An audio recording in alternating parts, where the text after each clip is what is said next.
역대하 5장 1절부터 14절 말씀 마음을 집중하시고 함께 읽어보십니다. 솔로몬이 여호와의 전을 위하여 만든 모든 일을 마친지라. 이에 솔로몬이 그의 아버지 다윗이 드린 은과 금과 모든 기구를 가져다가 하나님의 전 곳간에 두었더라. 이에 솔로몬이 여호와의 언약궤를 다윗성 곳 시온에서부터 메어 올리고자 하여 이스라엘 장로들과 모든 지파의 우두머리 곧 이스라엘 자손의 족장들을 다 예루살렘으로 소집하니 일곱째 달 절기에 이스라엘 모든 사람이 다 왕에게로 모이고 이스라엘 장로들이 이르매 레위 사람들이 궤를 매니라. 궤와 회막과 장막 안에 모든 거룩한 기구를 메고 올라가되 레위인 제사장들이 그것들을 메고 올라가매 솔로몬 왕과 그 앞에 모인 모든 이스라엘 회중이 궤 앞에서 양과 소로 제사를 드렸으니 그 수가 많아 기록할 수도 없고 셀 수도 없었더라. 제사장들이 여호와의 언약궤를 그 처소로 메어 드렸으니 곧 본전 지성소 그룹들의 날개 아래라. 그룹들이 궤 처소 위에서 날개를 펴서 궤와 그 채를 덮었는데 그 채가 길어서 궤에서 나오므로 그 끝이 본전 앞에서 보이나 밖에서는 보이지 아니하며 그 궤가 오늘까지 그곳에 있으며 궤 안에는 두 돌판 외에 아무것도 없으니 이것은 이스라엘 자손이 애굽에서 나온 후 여호와께서 그들과 언약을 세우실 때에 모세가 호렙에서 그 안에 넣은 것이더라.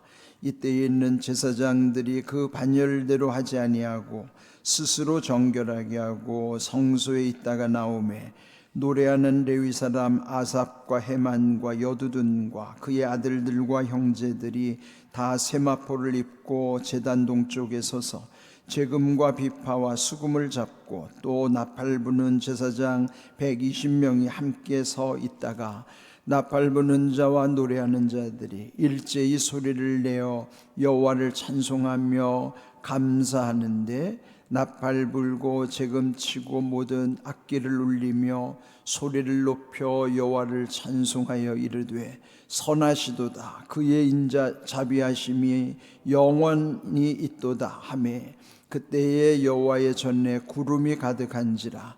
제사장들이 그 구름으로 말미암아 능히 서서 섬기지 못하였으니 이는 여호와의 영광이 하나님의 전에 가득함이었더라.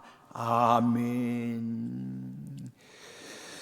솔로몬의 성전의 완공이 된 그 과정을 오늘 이 말씀 속에 기록하고 있습니다. 1절 보시면 솔로몬이 여호와의 전을 위하여 만드는 모든 일을 마친지라. 이에 솔로몬이 그의 아버지 다윗이 드린 은과 금과 모든 기구를 가져다가 하나님의 전 곳간에 두었더라. 건물이 완성됐으면 그 안에 중요한 것은 성물, 그 안에 하나님이 옛적에 모세를 통해서 이미 성막 안에다가 어떤 성물, 거룩한 그 물건을 두라고 했는지 그런 모든 것을 이제 규례대로 이제 이 솔로몬도 성전을 이제 완성시키는 것이 이 본문에서 어떤 의미인가? 건물이 지어졌다고 다 된 게 아니죠. 그러면은 결국 이 성전이 완성되려면은 이제 그 동안에 성전의 가장 중요한 곳이 바로 깊은 곳에 있는 지성소 중앙에 법궤를 모시는 거예요. 그러니까 법궤라고 하는 그 하나의 궤죠. 상자, 궤짝 같이 생긴 곳에 하나님이 모세에게 주셨던 두 돌판, 그 돌비가 십계명을 새긴 두 돌판이 그 법궤 속에 들어있어요. 그러면 성전 중에서도 지성소 그 중앙에 있는 법궤 가장 중요한 거예요. 그렇지만은 그동안에는 이 법궤가 순환을 당했어요. 옛적에 그들 시대로부터 100년 전에 이 성전이 지어지기 100년 전에 블레셋에게 그 법궤를 빼앗긴 적이 있었어요. 그러면 그 성막 안에서 법궤가 없으면 그 성막이 될 수가 없어요. 그냥 단순히 천막에 불과한 것입니다. 잃어버린 법궤를 잃어버리면 더 이상 거룩한 성소, 성막이 될 수 없죠. 그러면은 바울도 고린도전서 3장 16절에 옛적 구약 성도들은 건물 속에 지성소 중앙에 법궤가 하나님의 임재를 나타내 주신 것이었다면, 바울은 고린도전서 3장 16절에 하나님의 성전이 바로 우리 각자의 몸이라고 말씀하신 거예요. 그러면 성전은 이미 우리 몸 안으로 들어오게 하신 거죠. 그렇다면 우리 몸 안에는 하나님의 성령이 함께 하실 뿐만 아니라 거룩한 초소, 그 성소의 가장 중요한 것은 법궤. 그건 뭐예요? 말씀. 하나님이 모세에게 새겨주신 십계명의 말씀. 그러면 성전된 우리 가운데 가장 깊은 지성소의 성소의 가장 중심에 뭐가 있어야 돼요? 말씀이 있어야 돼요. 말씀을 잃어버리면 그는 성소가 될 수가 없어요. 성막에 지성소 중심에 법궤가 있어야 거룩한 처소 성소가 되는 것처럼, 내가 하나님의 성전이려면은 내 가장 깊은 중심 속에 말씀이 있어야만 된단 말이죠. 그런데 블레셋이 그 법궤를 빼앗아간 것처럼 오늘 마귀도요, 우리 안에 이 말씀을 다 빼앗아가려고 합니다. 왜? 우리 안에 말씀을 빼앗아가면은 우리는 더 이상 거룩함이 될 수가 없어요. 우리 몸이 성전 될 수 없어요. 지난주일 말씀처럼 사무엘하 23장 2절, 여호와의 영이 나를 통하여 말씀하시며 그의 말씀이 내 혀에 있도다.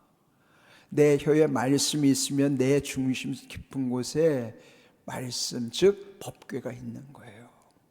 그러면 내 몸은 하나님의 성전인 거예요. 그런데 법궤를 빼앗겨 버리니까 성소가 아닌 것처럼 내 안에 말씀을 마귀에게 빼앗겨 버리면은 내 몸은 성전이 될 수가 없어요. 그러면 내 입에 말씀이 없으니까 그때부터 내 혀는 마귀가 주장하는 거예요. 이거 진짜 중요한 겁니다. 지금 이 솔로몬이 성전을 짓고 나서 잃어버렸던 법궤는 지금 어디 있어요? 다윗성에 있어요. 그리고 옛적 성막에서 쓰던 모든 기구들은 기브온 산당에 이렇게 흩어져 있어요. 이제 솔로몬이 성전을 지은 다음에 이렇게 흩어져 있던 성물들을 다 이 거룩한 처소로 다 들어오게 해야 돼요. 그래야 성전이 완성되는 거예요. 건물만 딸랑 지었다고 완공이 된 게 아니고 그 안에는 지금 방치되어 있던 법궤도 지성소 안으로 다시 모시고 거룩한 기구들을 다 제자리에 두어야만 비로소 예전 성막 시대 때 지금 성전 시대 그걸 합쳐서 성소라고 하는 거룩한 처소, 그것이 마침내 회복되는 것이고 완성되는 것입니다. 그러나 오늘 우리에게 어떤 의미가 있어요? 내 몸 안에 그리 돼야 된다는 거예요. 내 몸 속에 말씀 떠나면 내 몸은 성전이 아닙니다. 그러니까 여러분이 내 몸이 성전된다는 것이 구약에는 건물 중심이었지만 우리의 예수님 이후에 신약 이후를 살아가는 오늘 성도들에게 중요한 것은 내 몸 속에 이런 모든 것이 들어와야 된다는 거예요. 그래야 내 몸이 비로소 성전이 되고 그 성전은 하나님이 임재하시는 곳이에요. 그러니까 그때부터 하나님이 역사하시는 거예요. 나를 통해서. 성전은 이 교회와 달라요. 성전은 내 몸이고요, 각자의 성전된 몸들이 들어와서 하나님께 공동체를 이루는 것이 교회예요. 이 개념이 분명해야 돼요. 우리가 이 말씀을 왜 묵상하는가? 내 몸이 진정한 하나님의 전이 되는 것을 위해서 이 말씀을 묵상하는 거예요.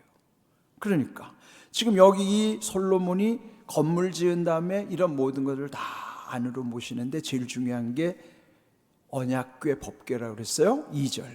이에 솔로몬이 여호와의 언약궤를 다윗성, 그러니까 잃어버렸던 법궤를 지금 다윗성에 안치되어 있는데 그를 마침내 성전 안으로 시온에서부터 메어 올리고자 하여 이스라엘 장로들과 모든 지파의 우두머리 곧 이스라엘 자손의 족장들을 다 예루살렘으로 소집을 했다.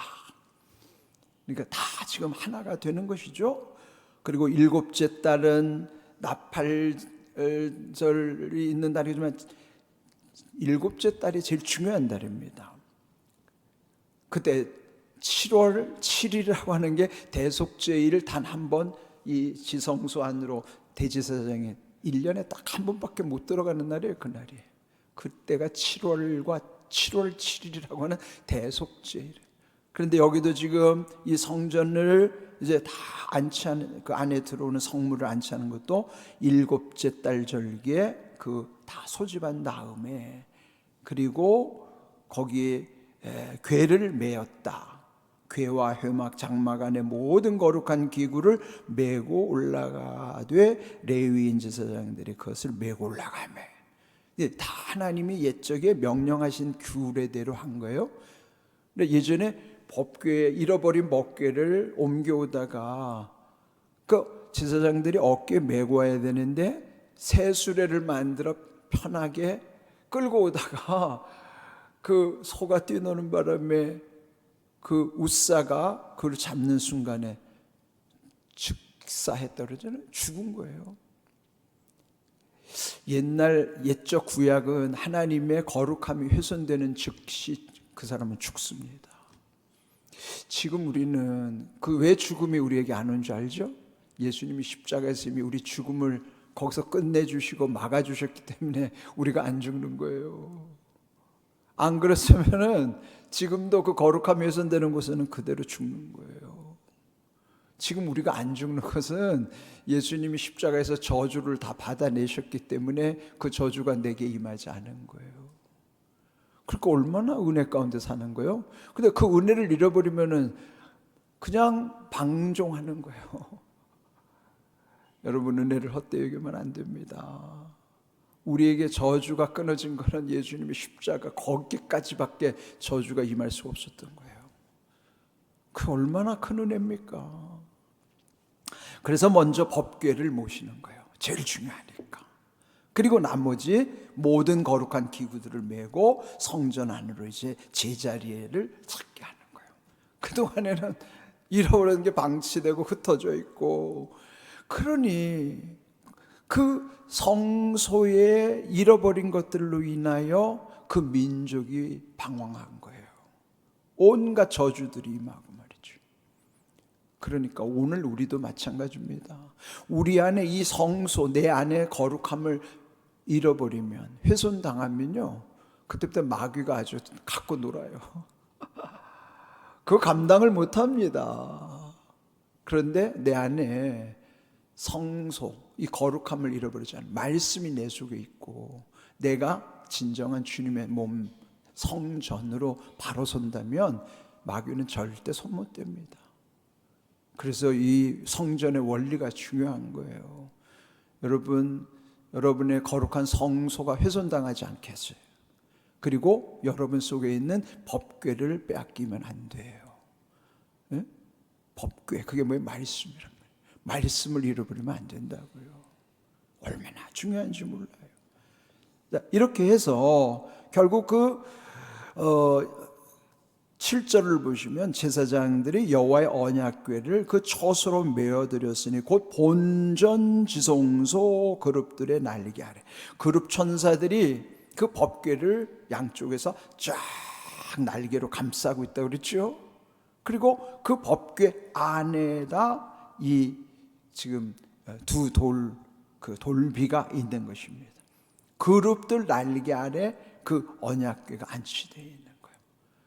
지성소는 성전의 가장 내밀한 곳, 깊은 곳, 그 중심에, 지금 우리의 교회로 말하면 여기 제단 바로 중심에 여기가 법궤에 있는 자리예요. 여기가 그 중심에 옛날에는 그게 그룹들 천사가 둘이서 양쪽에서 쫙 감싸고 있는 그 아래에 거기 법궤를 둔 거예요. 언약궤를 둔 거란 말이에요. 그러니까 얼마나 중요한가 상상을 해보셔야 돼요.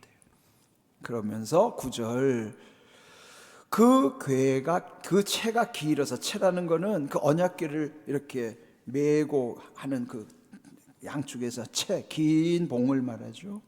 그 궤에서 나옴으로 그 끝이 본전 앞에서 보이나 밖에서는 보이지 아니하며 그 궤가 오늘까지 그곳에 있으며. 자, 오늘까지라는 거는 지금 이 역대기가 쓰여진 거는 나라를 잃어버리고 다시 돌아온 시점이에요. 솔로몬 시대는 이미 옛날이고, 그래 옛적 그거를 다시 회상하면서 이들이 신앙을 다시 일으키고자 하는 거예요. 그럼 여기서 오늘까지라는 게 뭐예요? 오늘을 놓치면 안 돼요.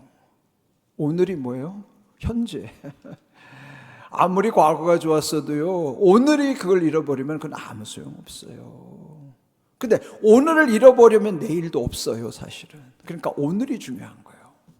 오늘을 항상 오늘을 붙잡고 살아야 돼요.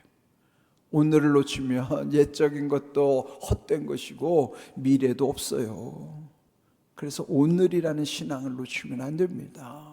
그 새벽 기도가 그렇게 중요한 거예요. 왜? 오늘을 붙잡고 사니까. 새벽 기도는 내일 새벽 기도, 어제 새벽 기도, 그거는 의미 없잖아요. 오늘 새벽 기도예요, 이게. 그래서 오늘이라는 날을 붙잡아야 됩니다. 그래서 이제 결국은 이 마지막 끝에 가면요, 이 모든 것이 완공되면서 13절 나팔 부는 자 노래하는 자 일제히 소리내어 여호와를 찬송하며 감사했다며. 일제히라는 건요, 다들 하나 됐다는 거예요. 한 사람처럼 하나 돼서 하나님께 성전을 봉헌하는 거예요. 하나님께 영광을 돌리는 게 얼마나 장엄합니까? 그러면서 소리를 높여 여호와를 찬송하여 이르되, 이 찬송의 내용은 이게 가장 중심의 찬송입니다. 오늘 우리가 부르는 찬송도 이게 중심이에요. 뭐냐? 선하시도다 그의 인자하심이 영원히 있도다. 뭐요? 하나님의 선하심, 하나님의 자비하심. 자비하심이 인자하심이랍니다. 하나님의 선하심이라는 거는 히브리어 두 개를 꼭 알아야 돼. 선하다는 건 좋다는 뜻이기도 하고 아름답다는 뜻이기도 하지만, 그 선하다는 뜻이, 좋다는 뜻이 창세기 1장에 보면은 하나님 창조할 때 그게 토부예요. 토부 7번 나와요. 히브리 말로 토부, 잊어버리지 마세요. 그 토부는 선하다, 착하다, 좋다, 아름답다, 그런 뜻이에요. 그 다음에 자비하심, 인자하심, 사랑, 이런 건 헤세드라고 그러는 거예요. 토부와 헤세드는 하나님이 주시는 은혜를 누려요. 왜? 하나님의 선하심과 그 자비하심, 인자하심을 우리 항상 하나님을 높여 찬양하면서도 은혜를 누리도록 그렇게 해야 돼요. 그때에 그 여호와의 성전에 구름으로 가득 덮였다. 그런데 그 구름은 여호와의 영광이 그 전에 가득했다. 뭐예요?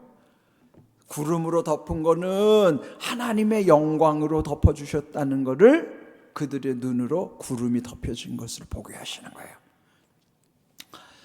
오늘 여기 중요한 말씀이, 이 모든 것이 완전히 이루어진 다음에 하나님께 뭘 했어요? 감사로 예배드리면서 그 중심에 하나님의 선하심, 하나님의 자비하심, 하나님의 선하심과 인자하심, 다시 말하면 토부와 헤세드의 은혜. 그게 왜 중요한가? 자, 우리 시편 136편 1절을 함께 읽어봅니다. 여호와께 감사하라. 그는 선하시며 그 인자하심이 영원함이로다. 136편을 끝까지 읽어보면 다 하나님께 감사하면서 그 선하심과 그 이 자비하심을 계속 후렴처럼 하나님께 올려드리는 내용이에요. 그게 바로 선하시며, 선하심이라고 하는 토부, 인자하심이라고 하는 자비하심, 그 사랑, 긍휼이라고 하는 헤세드, 그 토부와 헤세드, 다시 말하면 하나님의 선하심과 하나님의 인자하심 속에서 샬롬이 이루어지는 거예요. 평강이 거기서 오는 거예요. 그러니까 히브리 단어를 여러분 적어도 그 정도는 알아두는 게 좋죠. 토부, 헤세드, 샬롬, 이거 다 히브리 말이에요. 이스라엘 말 그 세 가지는 알아두세요. 그게 여기 지금 이 말씀 속에서 주시는 거예요. 그러면 이 구름이라고 하는 것이 성경에 보면은 하나님의 영광이 임할 때 구름이 막 등장해요. 최초로 성경에서 구름이 등장하는 게 어디 있는가 볼까요? 창세기 한번 9장 13절 읽어봅니다. 내가 내 무지개를 구름 속에 두었나니 이것이 나와 세상 사이에 언약의 증거니라. 이게 누구 때예요? 노아 때예요. 노아 홍수 후에 하나님이 언약을 맺으신 게 무지개 언약입니다. 그 무지개 언약을 어디에 두냐면 구름 속에 두었다, 그런 거예요. 구름이 뭐예요? 하나님의 영광. 그러면 하나님의 영광이 있는 그 속에 뭐가 있다는 거예요? 언약이 있다는 거예요. 무지개 언약이 있다는 거예요. 오늘 우리에도 구름이 덮인다는 이런 밖에서 보이는 구름이 아니고 하나님의 영광이 있는 곳에 옛날에는 그 구름이 하나님의 영광. 오늘 우리가 하나님의 영광 속에 살면 그 구름 속, 그 영광 속에 뭐가 있다는 거예요? 무지개가 있다. 그게 뭐예요? 언약이에요. 언약의 증거예요. 우리가 하나님 영광을 위해 사는 것이 얼마나 중요한가를 알아야 되는 거예요. 그래서 우리가 항상 하나님의 영광을 앞세워야 하는 거예요. 그 속에는 약속이 있기 때문이에요. 그러나 우리는 이 하나님의 영광의 구름을 누리기보다는 그걸 떠나니까 맨날 우리 인생에 뭐가 껴요? 먹구름이 끼는 거예요. 이 먹구름이 문제란 말이에요. 이 먹구름을 이기려면은 하나님의 영광의 구름, 하나님의 영광 속에서의 언약을 붙잡고 살아야 돼요. 이게 중요한 거예요. 오늘 이 말씀의 묵상 속에 가장 중요한 것은 그러면 그 성전 위에 하나님의 영광 그 구름이 있다는 것은 뭐예요? 내 몸이 그와 같이 거룩한 성전이 될 때에 내 위에 하나님의 영광이 나를 감싸고 있다는 거예요. 기억하십시오. 이런 귀한 은혜를 누리는 것이 성도의 삶이고 마지막 천국에서 하나님이 우리에게 누리실 은혜를 미리 맛보게 하시는 거예요. 이런 귀한 은혜가 여러분에게 임하기를 주님의 이름으로 축복합니다. 아멘.